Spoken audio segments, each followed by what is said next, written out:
Hello everybody and welcome to a special episode of Spring Into Action. This is the series that I put together at the start of every spring in order to motivate you as real estate agents to get busy in the busiest time of year. And one of the busiest people I know in the world is joining us today, none other than the great, the incomparable Lee Woodward.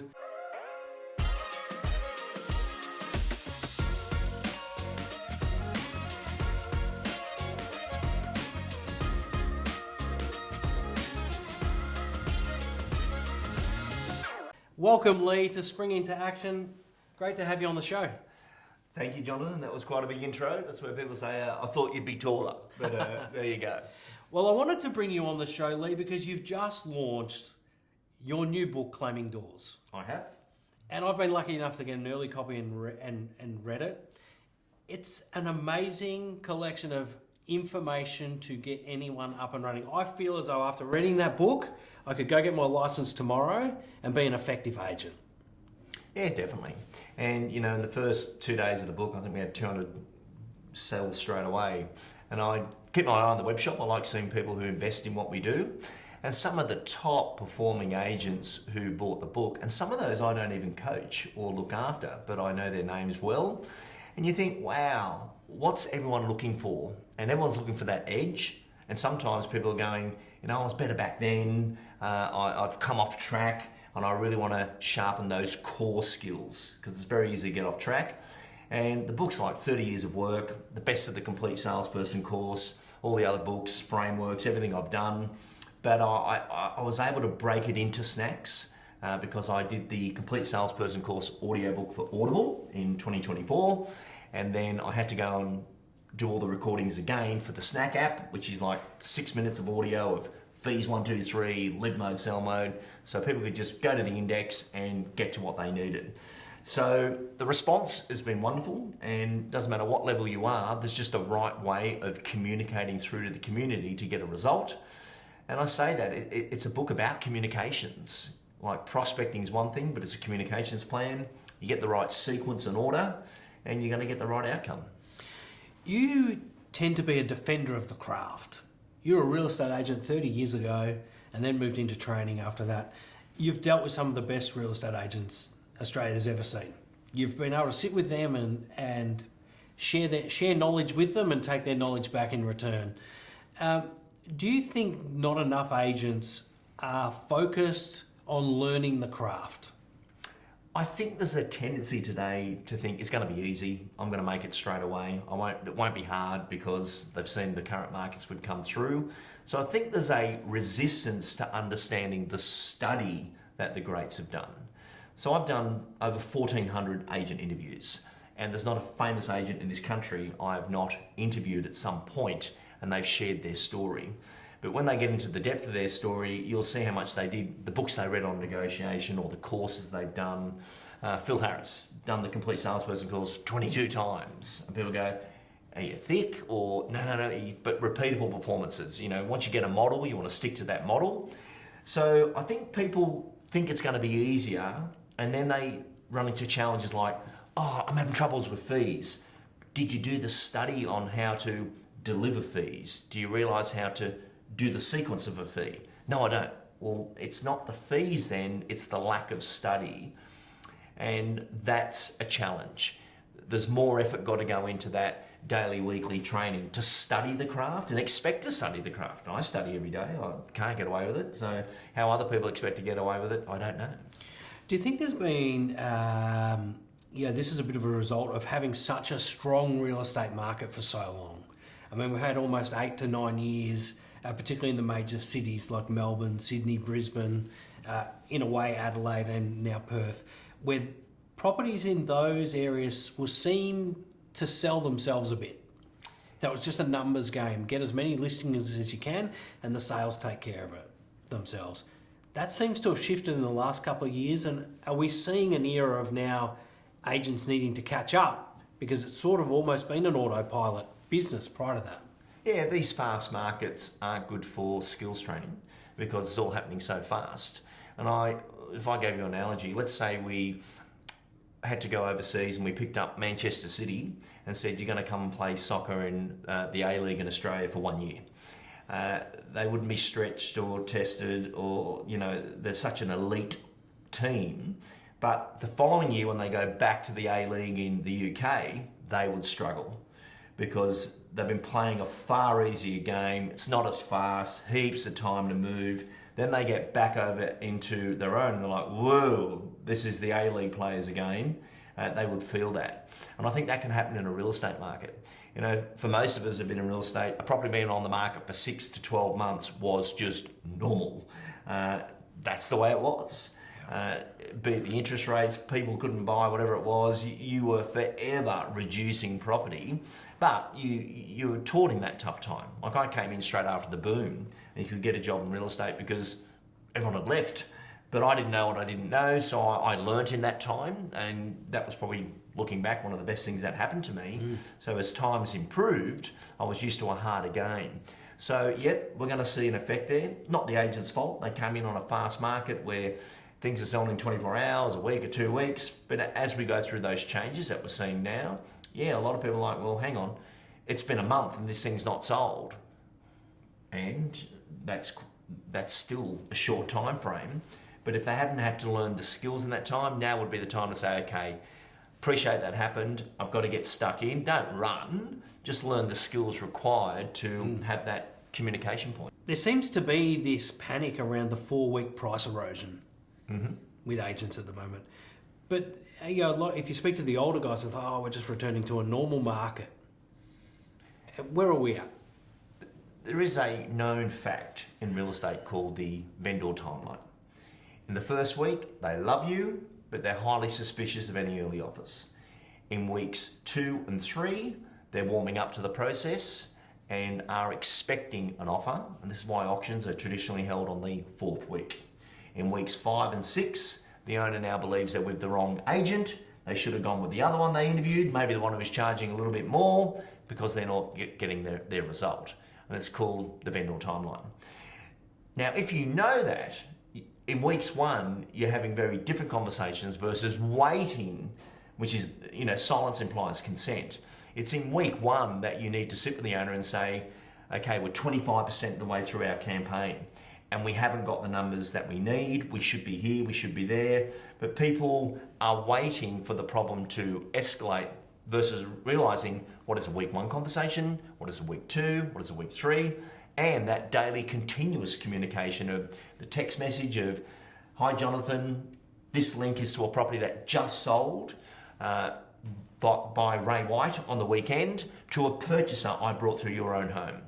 Because they're about to drive past the Ray White sign and think they're better than you because they've sold, my house is better than that house. But the fact is, the buyer was such and such, came through your home, preferred that one and got it cheaper. So this continuous vendor feedback and a well-informed owner is easy to manage, but also there's a thing called the golden rule of real estate. Would you like to know the golden rule of real estate? I'd love to know the golden rule of real estate. The golden rule of real estate is this. You've got to say to the owner, we can't break the golden rule of real estate. What do you mean? The longer your property is on the market, the less people expect to pay. So when you say we're in no hurry and we're going to wait, you're actually driving it down. We need to use compression, and week 1 is not early days. It's 25% of our campaign time. That's a very different conversation.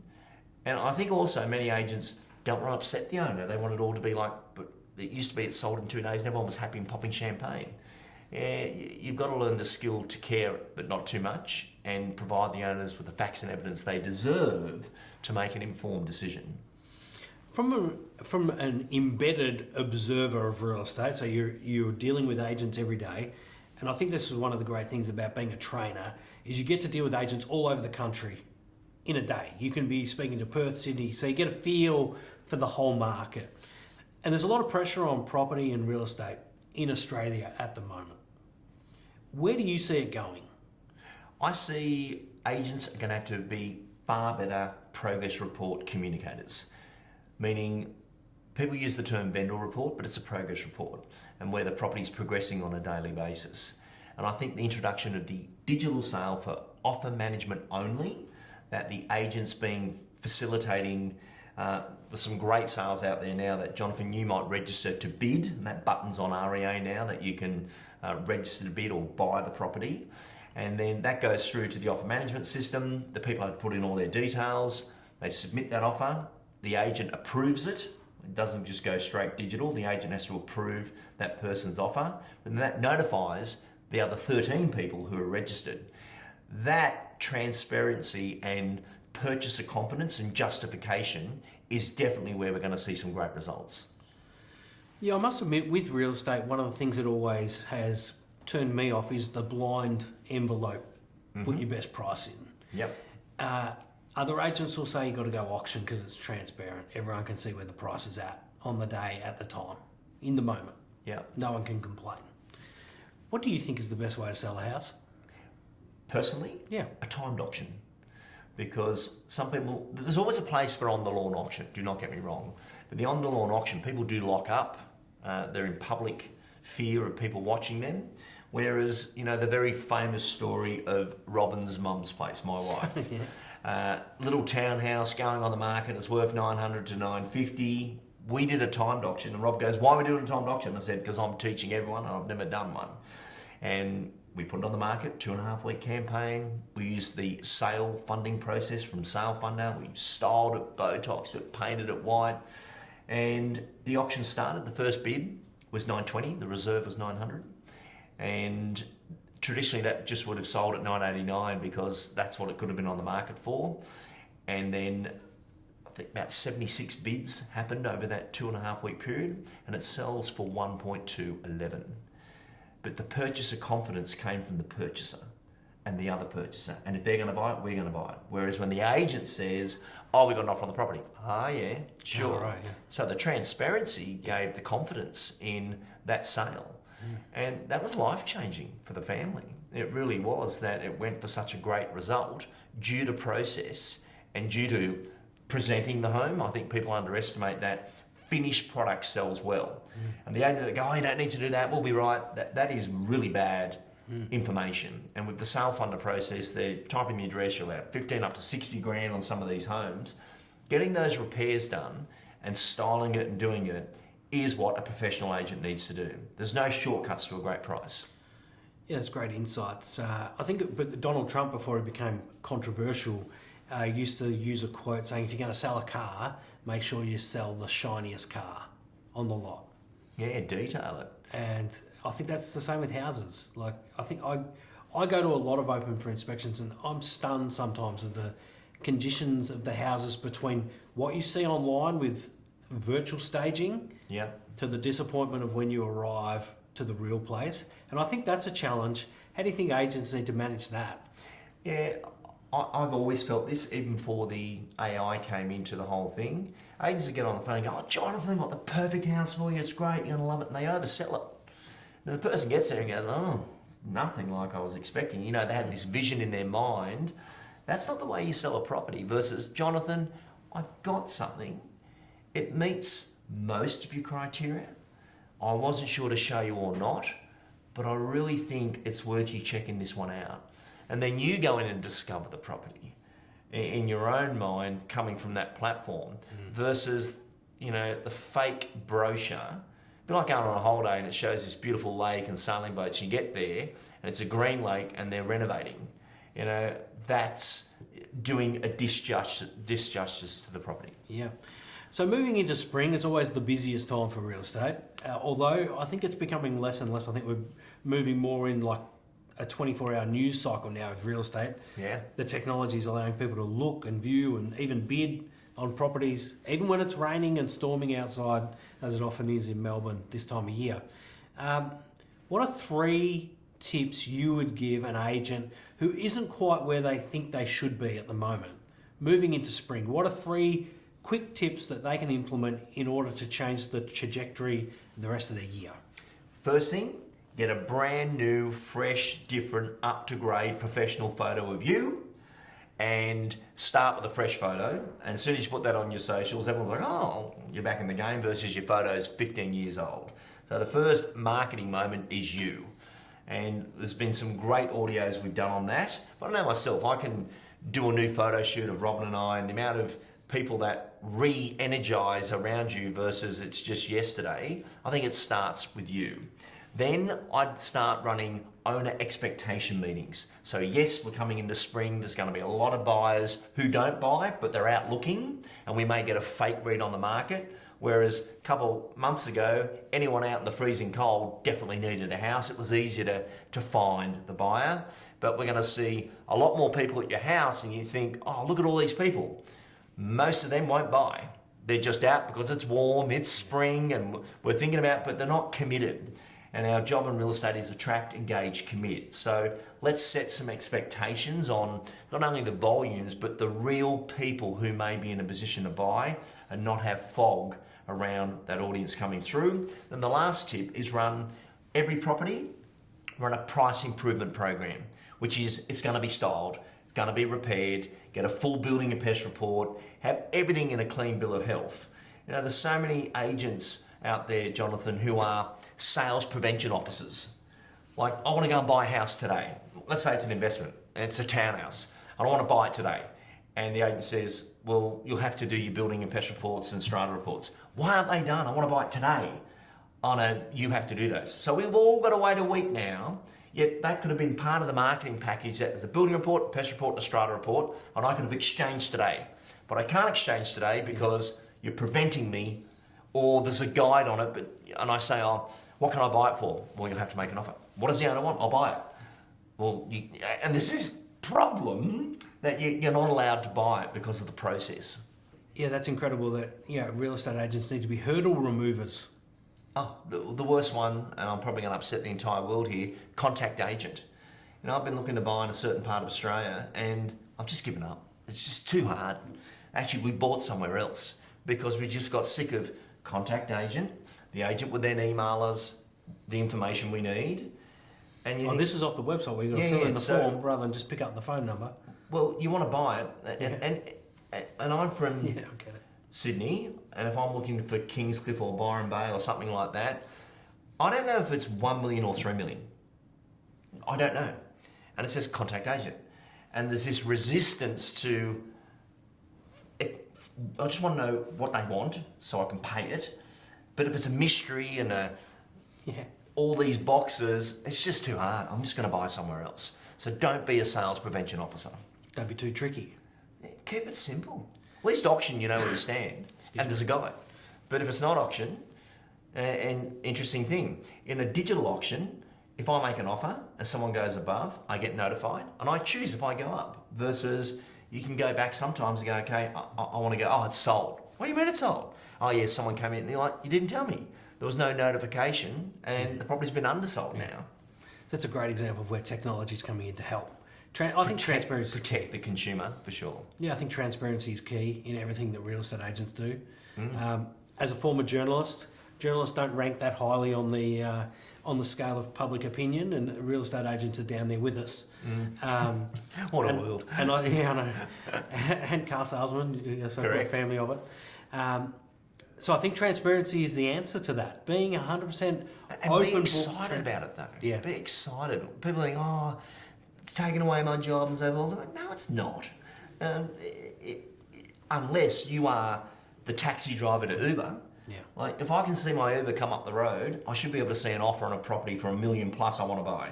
Yeah. I should be able to have that transparency. If I can see my pizza come up the road, but I can't see where my house is up to, it doesn't make sense. Yeah.